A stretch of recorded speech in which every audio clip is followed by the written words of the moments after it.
Hallelujah, praise God, praise God.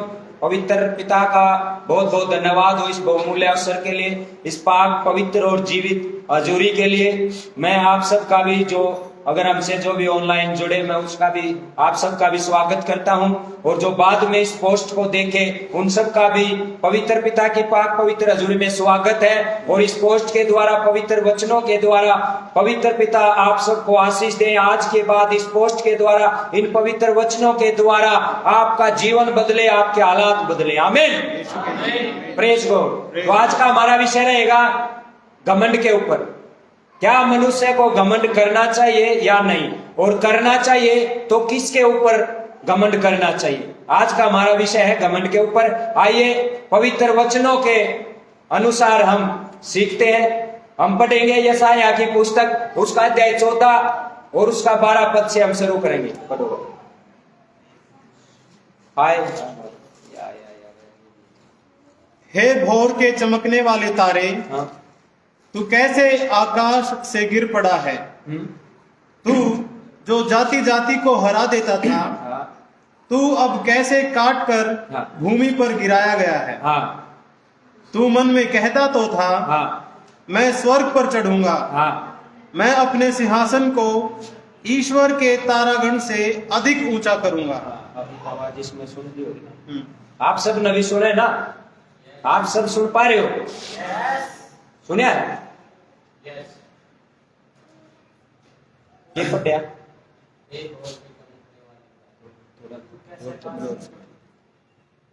ये बताओ, सबसे पहले किसने पाप किया, या पवित्र पिता की आज्ञा को सबसे पहले किसने तोड़ा? बताओ, जल्दी बताओ।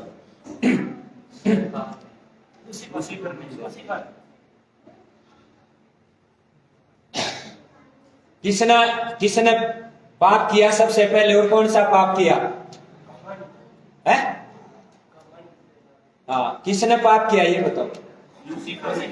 लूसीफर, बालजबुल, है ना, इब्लिस। और बाद में शायद उसका नाम शैतान पड़ा जब उसने पाप किया। इस तरीके से बात होगी ना। तो कहां पर पाप किया उसने सबसे पहले? स्वर्ग के अंदर। कौन सा पाप किया? घमंड का। यशायाह अध्याय 14 और 12 पद से जो शुरू है, ये पूरे पवित्र वचन या यहाँ की जो विषय है, घटना है, ये शैतान के ऊपर है। शैतान ने क्या किया? घमंड किया। कौन सा घमंड? कैसा घमंड? कि मैं अपना सिंहासन पवित्र पिता परमेश्वर से ऊंचा करूंगा। यहाँ पर डिटेल है, मैं ऐसा करूंगा, मैं वैसा करूंगा, मैंने ये किया, मैंने वो किया। मैं शब्द किसकी ओर से है? शैतान की ओर से। Hallelujah, hallelujah. शब्द का अर्थ है परमेश्वर जी की महिमा हो, बढ़ाई हो, तारीफ हो। हम प्रेज गॉड भी बोल सकते हैं। प्रेज गॉड का भी यही मतलब है कि जीवते पवित्र सच्चे ईश्वर की महिमा हो, तारीफ हो, बढ़ाई हो। Hallelujah, hallelujah. तो यहां पर शैतान के विषय में लिखा है ना कि शैतान ने घमंड किया, और घमंड करके पवित्र पिता परमेश्वर के विरोध में, जो जीवता परमेश्वर है, जो सच्चा परमेश्वर है, जो पवित्र परमेश्वर है, उसके विरोध में उसने बुराई करनी चाहिए, लेकिन कर नहीं पाया। थोड़ा शॉर्टकट में लेंगे, अगर हम विषय ने पूरा पढ़ेंगे ना पवित्र वचना ने, तो ज्यादा समय लग जाएगा। मैं वैसे आपने मोटी मोटी सी बात बता दी, है ना। यहाँ पर शैतान ने क्या किया? पवित्र पिता के साथ गद्दारी की, विरोध किया। जबकि कोई भी पवित्र जीवित ईश्वर जी का विरोध नहीं कर सकता। तो उसको क्या आ गया? घमंड आ गया शैतान को। उसने सोचा कि मैं जो जीवता परमेश्वर है, पवित्र परमेश्वर है, उसको साइड में कर दूंगा, उसका साम्राज्य खत्म कर दूंगा, है ना। उसके सिंहासन से मैं अपना सिंहासन बड़ा बनाऊंगा, है ना। यानी मैं उसको तहस नहस कर दूंगा, जीवते पवित्र पिता परमेश्वर को, जो ऐसा कोई भी नहीं कर सकता। तो उसको, उसके साथ फिर क्या हुआ? शैतान के साथ क्या हुआ? स्वर्ग के अंदर उसको धरती के ऊपर गिरा दिया। वो अकेला नहीं गिराया गया, उसके साथ और भी एक तिहाई उसके साथी थे जो वो मिल गए थे। हाँ, तू सही कह रहा है। उन्हें ये नहीं देखा ये सही कह रहा है या गलत कह रहा है और हमने किसका साथ देना है। वो भी उसके साथ हो लिए, किसके साथ? शैतान के साथ। फिर वो भी उसके साथ ही नीचे गिराएंगे। तो कई जगह पहला पाप हम पूछ ले ना भाई पहला पाप किसने किया, तो कई कह देते हैं अदन की वाटिका में आदम और हवा ने। उनसे पहले तो शैतान ने पाप, स्वर्ग के अंदर शैतान ने पाप किया था। Hallelujah hallelujah. तो शैतान ने कौन सा पाप किया? घमंड। घमंड के कारण क्या हुआ? उसका नाश हो गया। नाश कैसे हुआ? पहले उसको पवित्र पिता की ओर से अधिकार मिला था पूरी पृथ्वी पर, तब तक आदमी आदम और हवा को नहीं बनाया था। शैतान के पास अधिकार था पूरी कायनात पर, धरती आकाश पर, जो भी चीज उस समय तक बन चुकी थी। सही बोले या गलत? हालेलुया। तो उसने उस अपने अधिकार को खो दिया। किस कारण से?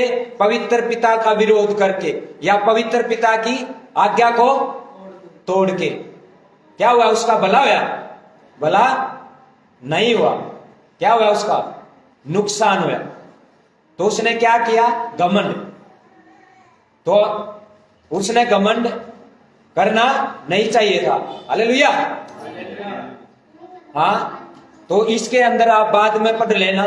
यशायाह अध्याय 14 और 12 पद से शुरू है। यहाँ पर शैतान के बारे में डिटेल है और लिख लो आप। ये हिजकेल अध्याय 28 के अंदर भी शैतान के बारे में वहां पर लिखा है। और दानियल अध्याय 4 और उसका 28 पद हम थोड़ा सा पढ़ेंगे। पढ़ो पहले वजन सही है। दानियल अध्याय 4 और उसके 28 पद से हम पहले पढ़ेंगे। भजन संहिता अध्याय 140 उसका 3, 4, 5 और 6 पद।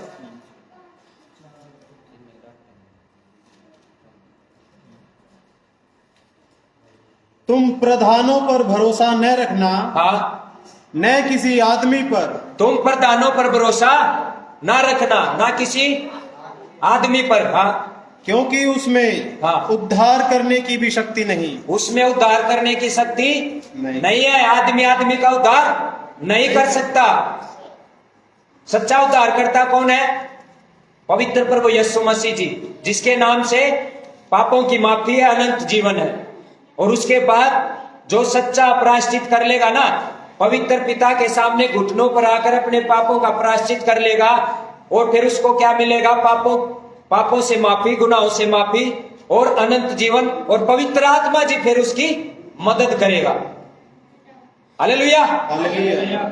तो सच्चा उद्धारकर्ता पवित्र प्रभु यीशु मसीह जी है, जिसने पूरे संसार के लिए, हमारे लिए, सबके लिए अपनी जान दी, ताकि लोगों का हर प्रकार से भला हो। लोग यहाँ पर भी एक आनंद का, शांति का जीवन जिए, एक कामयाब जीवन जिए, एक विजयी जीवन जिए। और इस जीवन के अनुसार जो अनंत जीवन है, जिस जीवन का अंत नहीं है, वो मिले हर मनुष्य को। हालेलुया। हालेलुया। आप पढ़ो।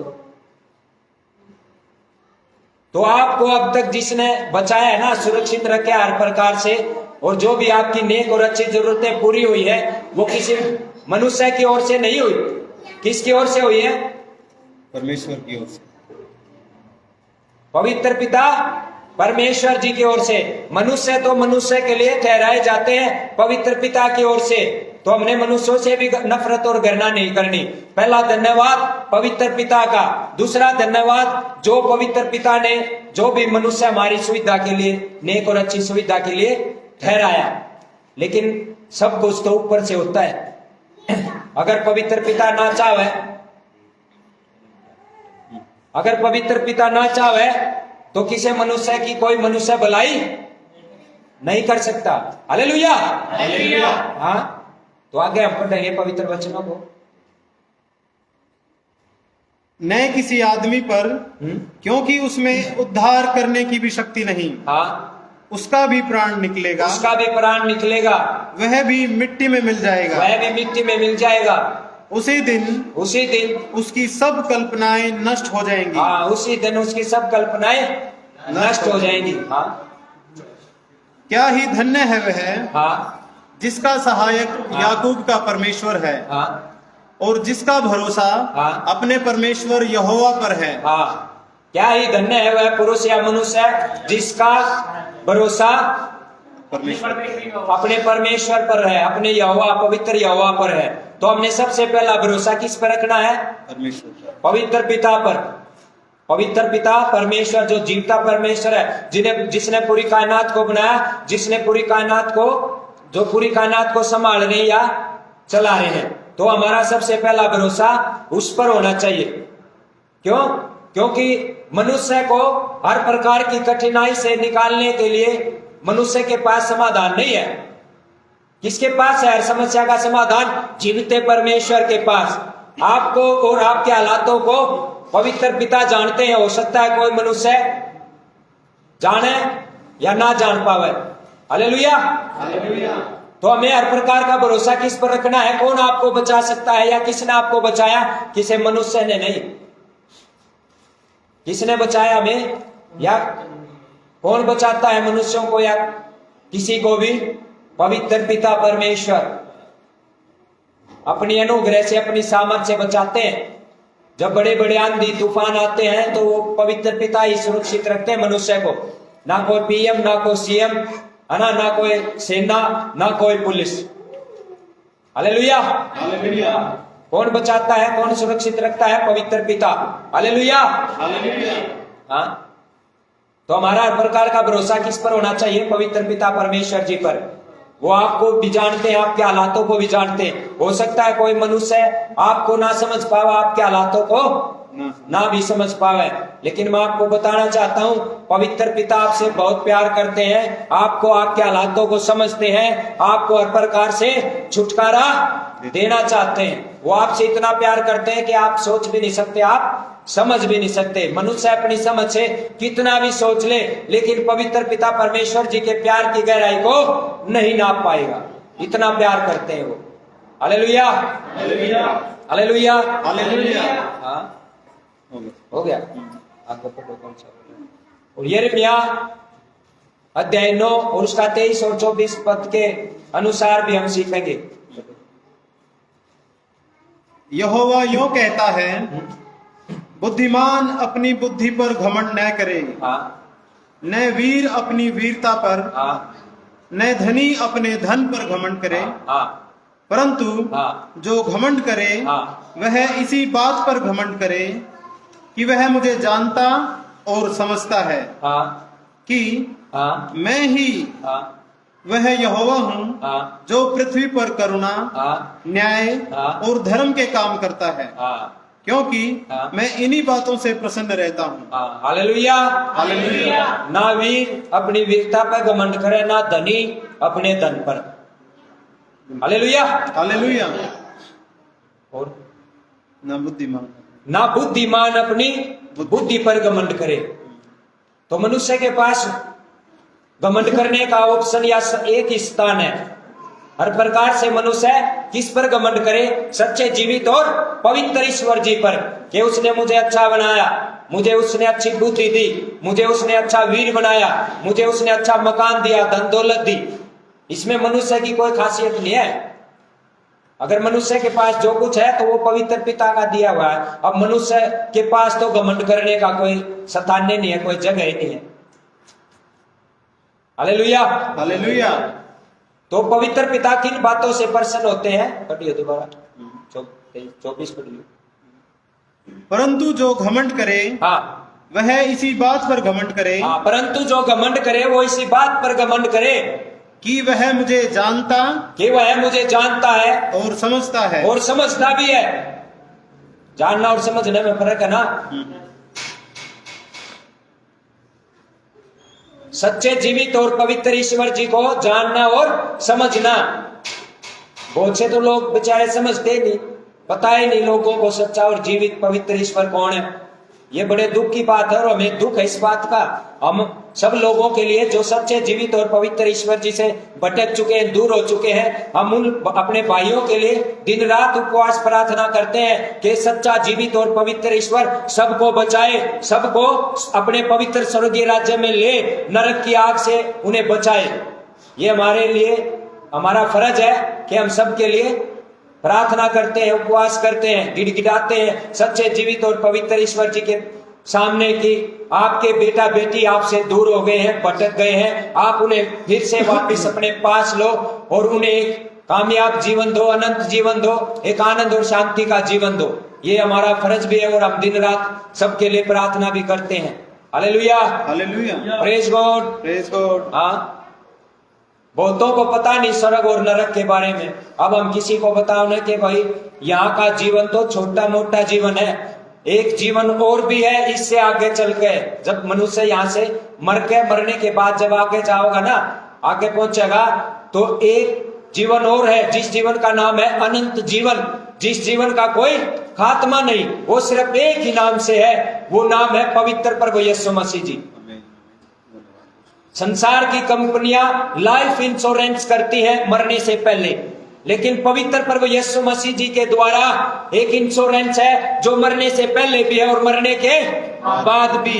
आमीन, हालेलुया, हालेलुया। लेकिन बहुत से लोग तो बेचारे मजाक बना लेते हैं हम इन शब्दों का, हालेलुया शब्द, आमीन शब्द, है ना, पवित्र प्रभु यीशु मसीह जी के बारे में बतावें तो भी मजाक बनाते हैं। और हम बोले कि भाई स्वर्ग भी है, नरक भी है, और एक दिन पूरे संसार का न्याय भी होगा। जिसने पवित्र प्रभु यीशु मसीह जी को नहीं माना, जिस नाम से उद्धार है, जीवन है, मुक्ति है, उसकी गाड़ी खतरे में है। तो लोग मजाक करने लग जाते हैं, हमें उन पर रोना आवे बेचारे, कि उनको ज्ञान नहीं है ना सही पवित्र स्वर्ग के बारे में, नरक के बारे में, तो उनकी समझ बंद है।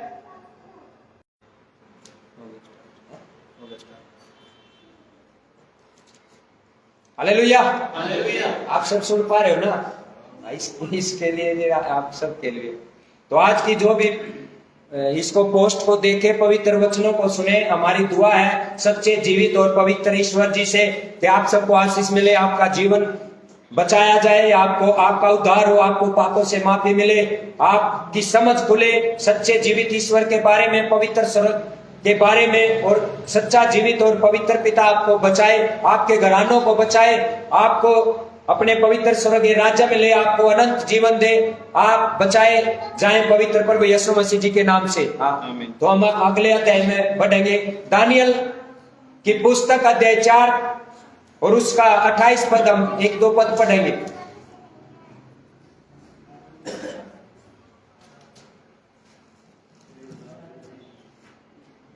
पढ़ो जल्दी। यह सब कुछ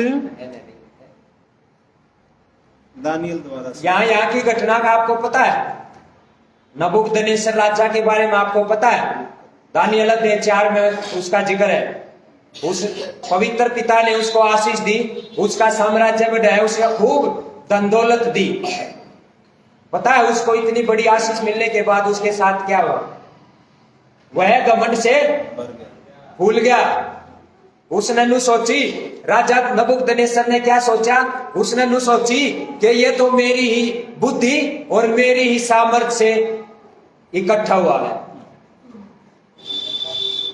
तो उसने अपनी बढ़ाई करनी चाहिए। पढ़िए 1-2 पद, दानियल अध्याय 4 और उसका 28-29 पद पढ़ो।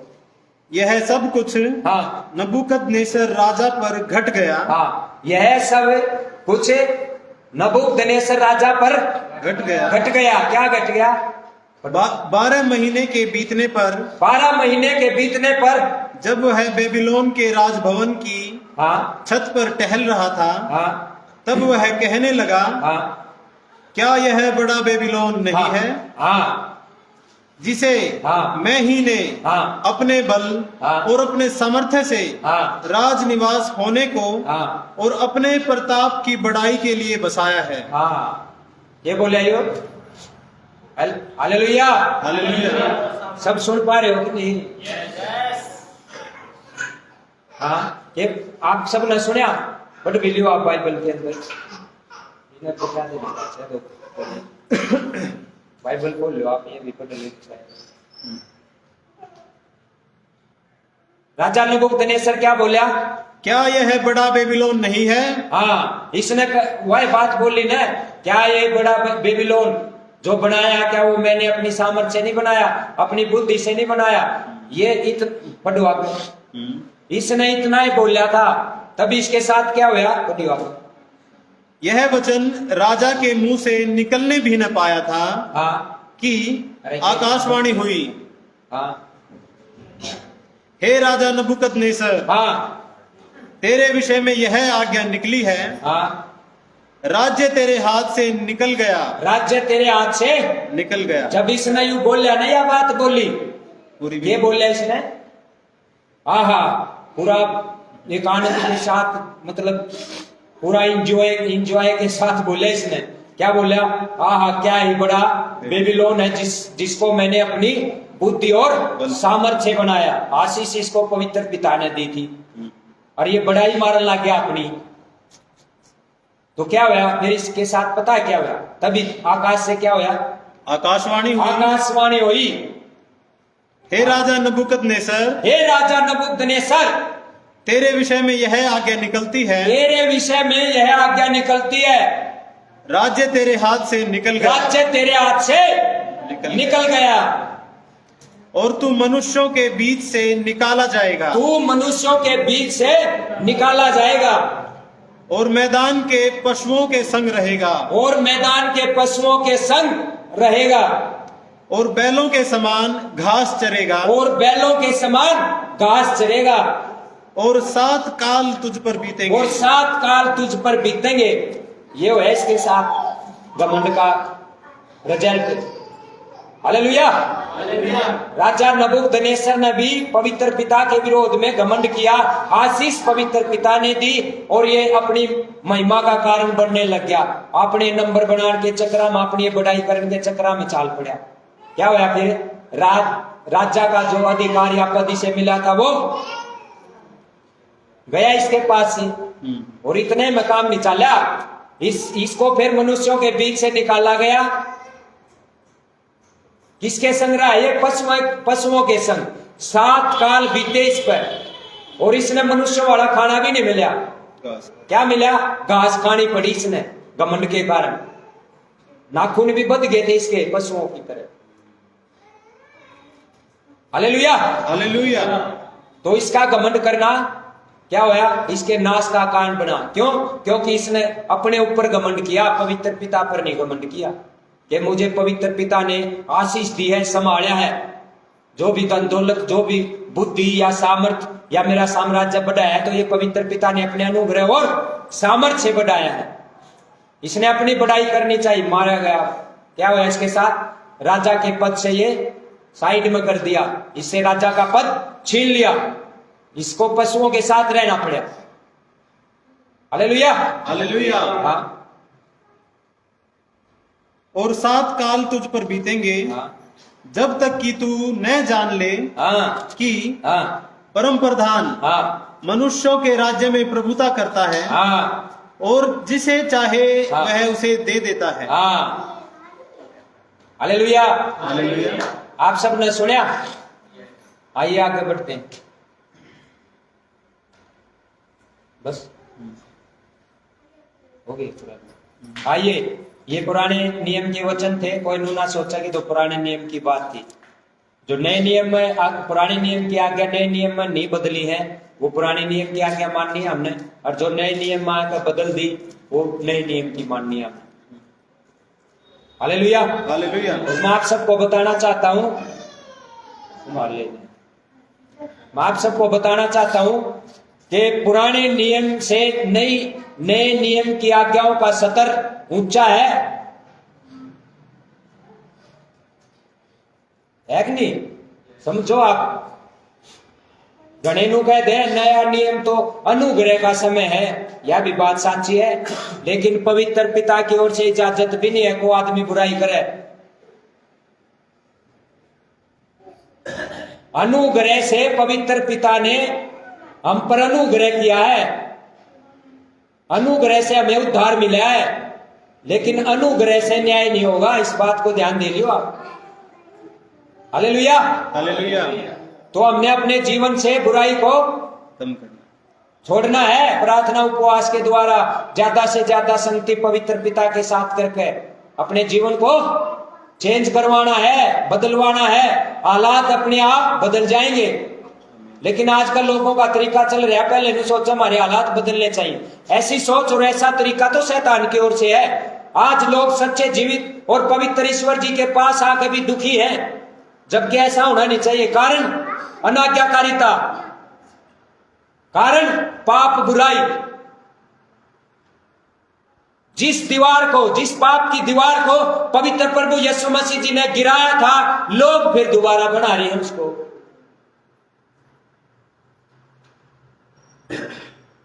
हालेलुया। हालेलुया। तो जो पवित्र पिता के पास जो पहुंचने का रास्ता था ना, पहले आपने पता होगा ना, मंदिर की सेवा, मंदिर की वेदी की सेवा, स्थान थे ना वहां पे, बाहर वेदी का, फिर पवित्र स्थान जहां रोटियां, है ना,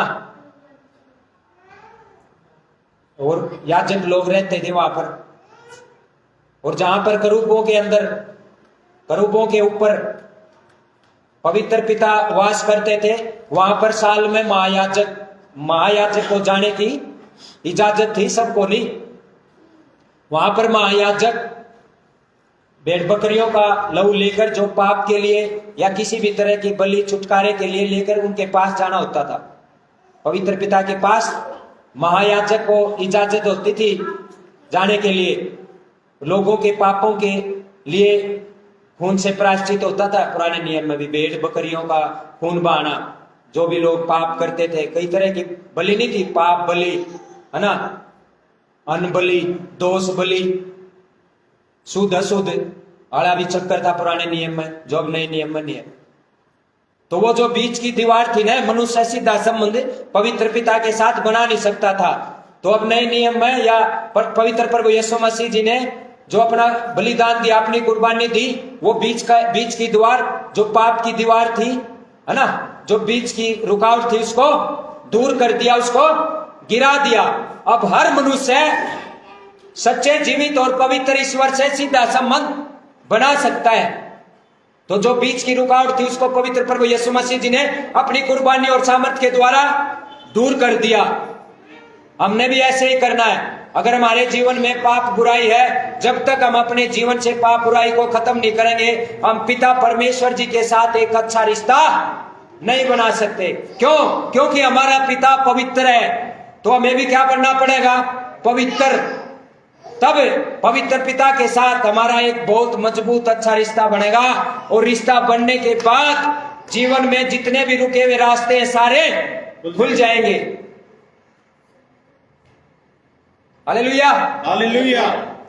आइए नए नियम के अनुसार और पवित्र वचन के द्वारा सीखते हैं। दूसरा कुरिन्थियों अध्याय 10 और उसका 17 पद हम पढ़ेंगे। बीच के होगी ना सारे, है? बुढ़िया ने पीछे ले जा बेटा।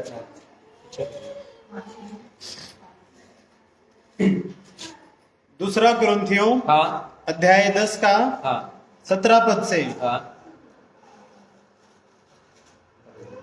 परंतु जो घमंड करे वह प्रभु पर घमंड करे। वह प्रभु पर घमंड करे।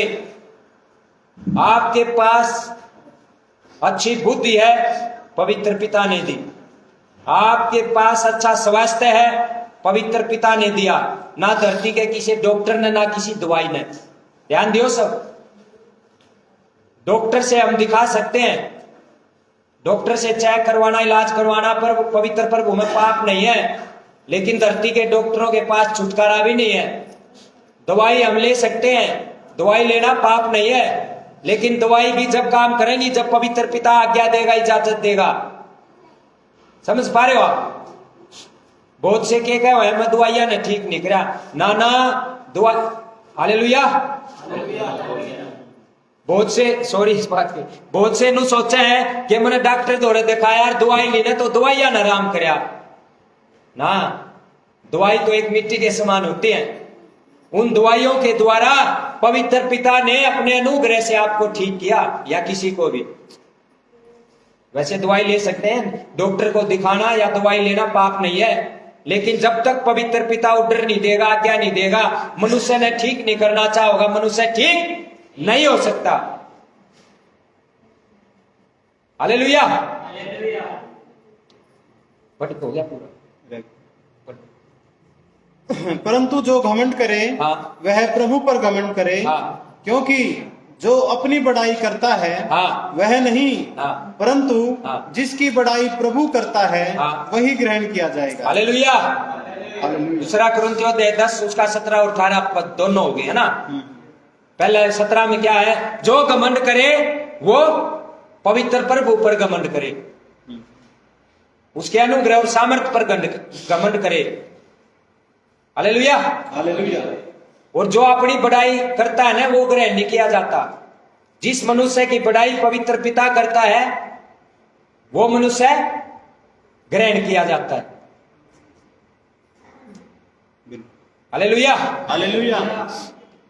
तो हमने भी अगर हमारे पास अच्छा धन दौलत है, अच्छा मकान है, गाड़ी है, कुछ भी है, तो इसमें मनुष्य की खासियत नहीं है, ये मनुष्य की महिमा की बात नहीं है, हो ना।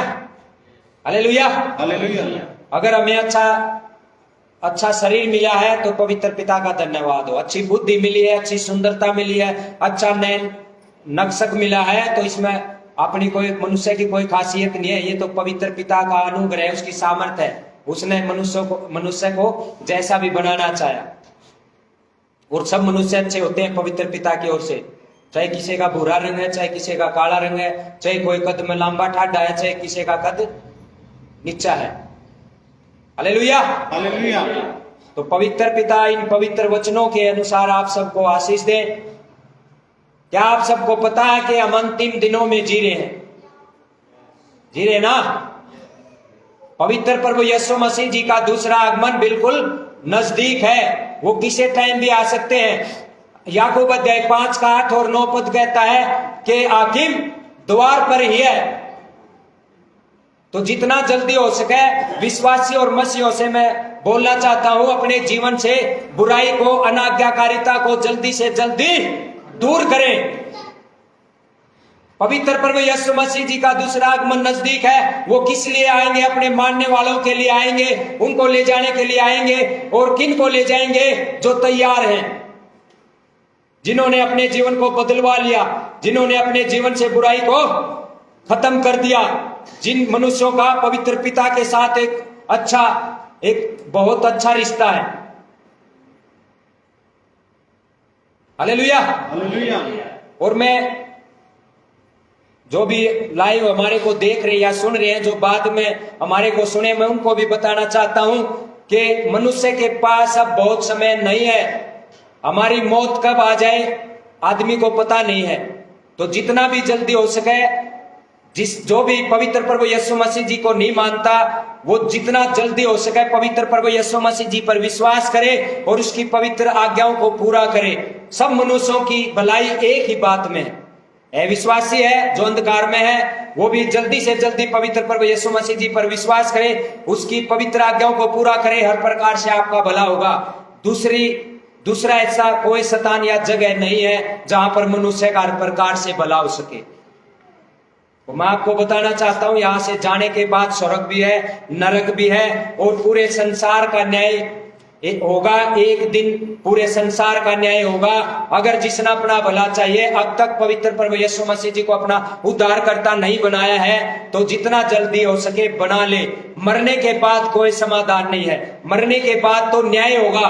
किसको स्वर्ग मिलेगा, किसको नरक मिलेगा। हंसी ठट्ठे और शरीर की गलत इच्छाओं को पूरा करने का समय जा चुका। हालेलुया। और विश्वासी और मसीहों के लिए भी वार्निंग है, वार्निंग चेतावनी है, वार्निंग है, चेतावनी है। स्वर्ग से अब चेतावनी आ रही है कि अपने जीवन से पाप बुराई को दूर करो। मसीहियों के जीवन में अगर समस्या है, विश्वासियों के जीवन में समस्या है, उसका एक ही समाधान है, पवित्र पिता के प्रति आज्ञाकारी बनना, आत्मिक बनना। जो भी रुकावट है, जो भी पवित्र पिता के विरोध में बुरे विचार, बुरी बात, बुरे काम है, उनको अपने जीवन से दूर करें। हम अंतिम समय में जी रहे हैं। पृथ्वी का अंत आ सकता है, या पवित्र प्रभु यीशु मसीह जी हमें लेने के लिए आ सकते हैं, या फिर मनुष्य की मौत आ सकती है। तो इससे पहले मनुष्य के साथ ऐसा हो तो उसके पास बचने के लिए ऑप्शन है। विश्वासी और मसीह सच्ची तौबा करें। आज से पहले आपने कितने भी पाप किए हो, कोई बात नहीं, वो समय जा चुका। पवित्र पिता आपसे प्यार करते थे, करते हैं और करते रहेंगे। मनुष्य का भी फर्ज है कि पवित्र पिता के प्रति आज्ञाकारी बने, एक सच्ची तौबा करे, एक सच्चा प्रायश्चित करे, अपना संपूर्ण मन पवित्र पिता पर लगाएं, भला ही भला होगा। हालेलुया। तो आज से पहले जो भी हुआ, जो भी गलती पाप हुई, चाहे जाने में या अनजाने में जो भी गलती पाप हुआ, उसके लिए माफी मांगे और आगे बढ़े। यही तरीका है, पाप करने की इच्छा ना करें। नए नियम में आज्ञाओं का स्तर ऊंचा किया गया है। हालेलुया। जैसे पुराने नियम में वह विचार होता था, किसी औरत को बहकाकर अपने चुंगल में लेकर उसके साथ शारीरिक संबंध बनाना, शारीरिक संबंध बनने के बाद वह विचार होता था। नए नियम में मत्ती अध्याय 5 और 28 पद में लिखा है, कोई पुरुष किसी भी औरत को बुरी नजरों से देखता है, वो अपने मन में वह विचार कर चुका। तो सावधान हो जाइए, अपना भला करिए ना, कोई फायदा नहीं है। खुद का भी नाश करना, औरों का भी नाश करने में कोई भी फायदा नहीं है। हमें पवित्र पिता या पवित्र वचन, पवित्र शास्त्र मिला है सुधरने और सुधारने के लिए, बिगड़ने और बिगाड़ने के लिए नहीं। तो हमारी तो आपसे हाथ जोड़कर रिक्वेस्ट है कि आप पवित्र पिता के प्रति आज्ञाकारी बनो। आपको ऐसी बहुतायत की आपको बड़े बड़े आशीर्वाद मिलेंगे, बड़ी बड़ी आशीष मिलेंगी, एक आनंद और शांति का जीवन मिलेगा, एक कामयाब जीवन मिलेगा जिसके बारे में आपने कदे सपने में भी नहीं सोची होगी। हालेलुया। हालेलुया। तो पवित्र पिता का बहुत बहुत धन्यवाद हो इस बहुमूल्य अवसर के लिए, इस बहुमूल्य हजूरी के लिए। जो भी बाद में इस पोस्ट को देखे, पवित्र पिता उन्हें आशीष दे, पवित्र आत्मा जी आपको छुए, आप संसार में चाहे कोई सी भी जगह पर हो, और ये पवित्र पिता आपको आशीष दे। आज के बाद आपके जीवन बदले, आपके हालात बदले। Praise God. आमीन।